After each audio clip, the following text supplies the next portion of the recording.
Hello student, आज मैं लेकर आई हूँ क्लास 10th स्टूडेंट हिंदी क्षितिज का पार्ट 11 अध्याय 11 गद्य खंड का पार्ट 2 बाल गोविंद भगत, जो राम वृक्ष बेनीपुरी द्वारा लिखा गया है। आइए पहले मैं इस पाठ का सार संक्षिप्त बता रही हूँ कि इस पाठ के अंतर्गत लेखक ने एक ऐसे पात्र का चित्रण किया है जो कबीर के आदेशों पर चलते हुए अपने जीवन का निर्वाह करता है। ग्रामीण परिवेश को चित्रित करने के साथ साथ इस पाठ में ग्रामीण संस्कृति को भी प्रस्तुत किया गया है। किसमें?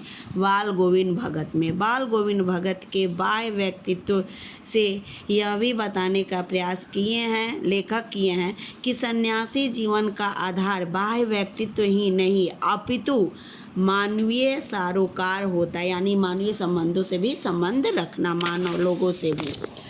बाल गोविंद भगत के माध्यम से ही लेखक ने सामाजिक बुराइयों एवं रूढ़िवादी सोच पर प्रहार करते हुए मानवीयता की भावना को प्रतिपादित करने का प्रयास किया है। किसमें? इसमें बाल गोविंद भगत में, जो राम वृक्ष बेनीपुरी के द्वारा लिखा गया एक उनका रेखा चित्र है। चलिए आइए इस पाठ को पढ़ने के पहले थोड़े लेखक के बारे में हम लोग परिचय कर लिया जाए। तो राम वृक्ष बेनीपुरी का जन्म बिहार के मुजफ्फरपुर जिले के बेनीपुर गांव में सन 1899 में हुआ। माता पिता का निधन बचपन में ही हो जाने के कारण जीवन के आरंभिक वर्ष अभावों, कठिनाइयों और संघर्षों में बीते। 10वीं तक की शिक्षा प्राप्त करने के बाद वे सन 1920 में राष्ट्रीय स्वाधीनता आंदोलन से सक्रिय रूप से जुड़ गए। कौन? राम वृक्ष बेनीपुरी। कई बार जेल भी गए और उनका देहावसान यानी उनकी मृत्यु सन 1968 में हुआ। अब देखिए इन्होंने क्या किया। देखिए उन्होंने अनेक दैनिक, साप्ताहिक एवं मासिक पत्र पत्रिकाओं का संपादन किया और वे क्या थे? बेहद प्रतिभाशाली पत्रकार थे। अब देखिए इनके लेखनी के कारण ही इन्हें क्या कहा जाता है? इनके विशिष्ट शैलीकार होने के कारण उन्हें कलम का जादूगर कहा जाता है। क्वेश्चन ऐसे भी आ सकता है कि कलम का जादूगर किसे कहा जाता है? तो कलम का जादूगर किसे कहा जाता है? राम वृक्ष बेनीपुरी को कहा जाता है। और उनका पूरा साहित्य बेनीपुरी रचनावली के 8 खंडों में प्रकाशित है। किसका? राम वृक्ष बेनीपुरी का। और देखिए उनका जो है महत्वपूर्ण पड़ाव यानी है पतितों के देश में, क्या है? उपन्यास है, चिता के फूल कहानी है, अम्बपाली नाटक है, माटी की मूर्तें रेखा चित्र है, पैरों में पंख बांध कर यात्रा वृत्तांत है, और जंजीरें और दीवारें संस्मरण है आदि उनकी रचनाएं हैं ये सब। और इन्हें क्या कहा जाता है? कलम का जादूगर। आइए लेसन में स्टार्ट करने चल रही हूँ। ये पाठ कौन सा? बाल गोविंद भगत है। तो देखिए यहाँ लिखा ही है कि बाल गोविंद भगत रेखा चित्र के माध्यम से लेखक ने एक ऐसे विलक्षण चरित्र का उद्घाटन किया है जो मनुष्यता, लोक संस्कृति और सामूहिक चेतना का प्रतीक है। कौन? बाल गोविंद भगत। वेशभूषा या बाह्य अनुष्ठानों से कोई सन्यासी नहीं होता है। सन्यास का आधार जीवन के मानवीय सरोकार होते हैं। बाल गोविंद भगत इसी आधार पर लेखक को सन्यासी लगते हैं। यह पाठ सामाजिक रूढ़ियों पर प्रहार करता है। इस रेखाचित्र की एक विशेषता यह है कि बाल गोविंद भगत के माध्यम से ग्रामीण जीवन की सजीव झांकी देखने को मिलती है। ये लेसन पढ़ा जाए। अब यहाँ से आपका लेसन स्टार्ट होता है। देखिए यहाँ ध्यान दीजिए। बाल गोविंद भगत मंझोले कद के गोरे चिट्ठे आदमी थे। 60 से ऊपर के ही होंगे। बाल पक गए थे। लंबी दाढ़ी या जटाजूट तो नहीं रखते थे। कौन? बाल गोविंद भगत।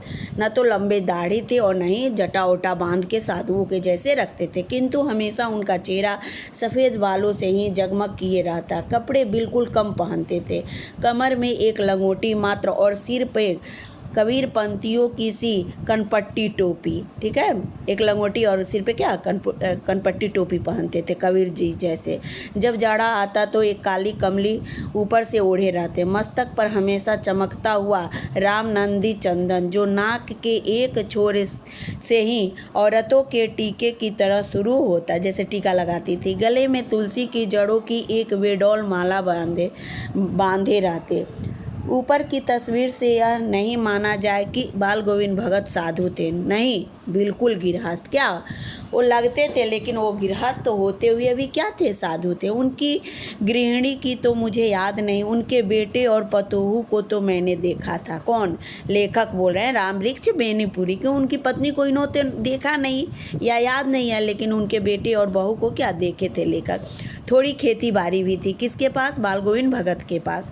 एक अच्छा साफ सुथरा मकान भी था, किंतु खेती बाड़ी करते, परिवार रखते भी बाल गोविंद भगत साधु थे। साधु की सब परिभाषाओं में खरे उतरने वाले, यानी बहुत अच्छे, एकदम साधु के सारी परिभाषाओं से खरे, यानी एकदम पक्के साधु थे। जो भी गुण होने चाहिए सज्जन में, वो सारे गुण किसके अंतर्गत था? बाल गोविंद भगत के अंतर्गत।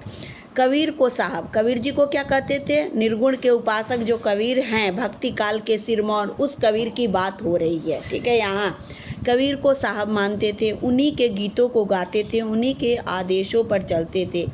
कभी झूठ नहीं बोलते, खरा व्यवहार रखते थे। कौन? बाल गोविंद भगत के बारे में ये सारी चर्चाएं हो रही है। किसी से भी दो टूक बात करने में संकोच नहीं करते, न किसी से खामखा लड़ाई झगड़ा मोल लेते, किसी की चीज़ नहीं छूते, न बिना पूछे व्यवहार में लाते। किसी की चीज़ अगर रखी जाती थी तो बिना पूछे न तो छूते थे, न ही उसे इस्तेमाल करते थे।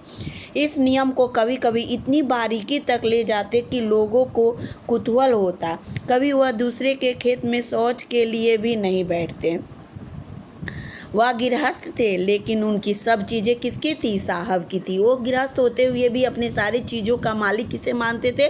कबीर जी को मानते थे। उन्हीं को क्या कहते थे? ये साहब कहते थे। जो कुछ खेत में पैदा होता, सिर पर लाद कर पहले उसे साहब के दरबार में ले जाते जो उनके घर से 4 कोस दूर पर था। एक कबीरपंथी मठ से मतलब, यानी एक कबीरपंथी मठ था। वहीं अपने अनाज को जो भी उनके खेत में होता था अपने सिर पे रखकर और उसे क्या ले जाते थे? वो कबीरपंथी मठ पे ले जाते थे।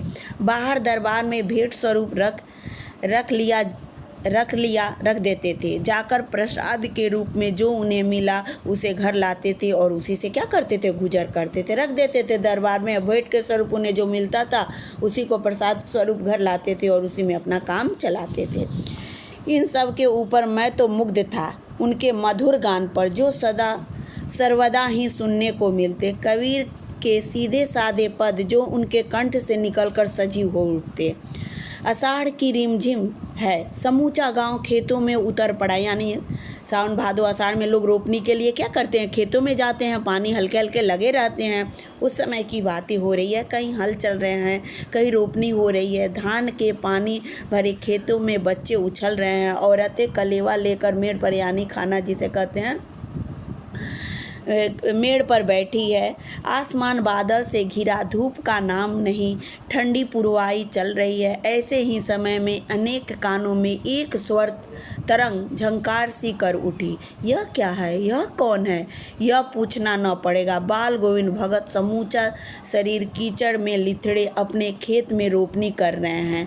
उनकी उंगली एक एक धान के पौधे को पंक्तिबद्ध खेत में बिठा रही, यानी रोपनी कर रहे हैं। उसी समय का यह वर्णन है। उनका कंठ एक एक शब्द को संगीत के जीने पर चढ़ाकर, यानी ऊंचाइयों को, जीने में सीढ़ी, यानी सीढ़ी की ऊंचाइयों चढ़ाकर कुछ और ऊपर स्वर्ग की ओर भेज रहा है और कुछ को इस पृथ्वी की मिट्टी पर खड़े लोगों के कानों की ओर। यानी उनकी जब ऊंचाई स्वर ऊंचे हो रहे हैं तो चारों तरफ जा रहे हैं और जो लोग रोपनी कर रहे हैं उनके कान में भी पड़ रहे हैं। कहने का मतलब यहाँ है, बच्चे खेलते हुए उनके गाने पे क्या करते हैं? झूम उठते हैं। मेड़ पर खड़ी औरतें के होठ काँप उठते हैं, यानी वो भी साथ साथ गाने लगती हैं, गुनगुनाने लगती है। हलवाए के पैर ताल से उठने लगते हुए भी क्या करते हैं? थिरकने लगते हैं जो हल चलाते हैं। रोपनी करने वालों की अंगुलियां एक अजीब क्रम से चलने लगती है। बाल गोविंद भगत का यह संगीत है या जादू? लोग सोचने लगते थे, ये लेखक कह रहे हैं कि या तो यह संगीत है कि जादू है, कि सबके अंदर वो दिखने लगता है उनका संगीत का जादू। हलवाई लोग का पैर थिरकने लगता है। औरतें जो कलेवा लेकर जाती हैं, मेड़ पे बैठे रहती हैं, उनके ओठ बुदबुदाने लगती हैं, यानी वो भी साथ साथ गाने लगती हैं, काँप उठते हैं, बच्चे भी झूम उठते हैं। इसी पे लेखक ने ये शब्द कहे हैं कि बाल गोविंद भगत का ये संगीत है या जादू जिसमें सभी सारोबार हो जा रहे हैं। बस मैं यहाँ पार्ट 1 ख़त्म कर रही हूँ। आप इसे तब तक लेखक के बारे में, इस पार्ट के बारे में समझिएगा इस अंश को। फिर मैं नेक्स्ट मिलती हूँ पार्ट 2 के साथ।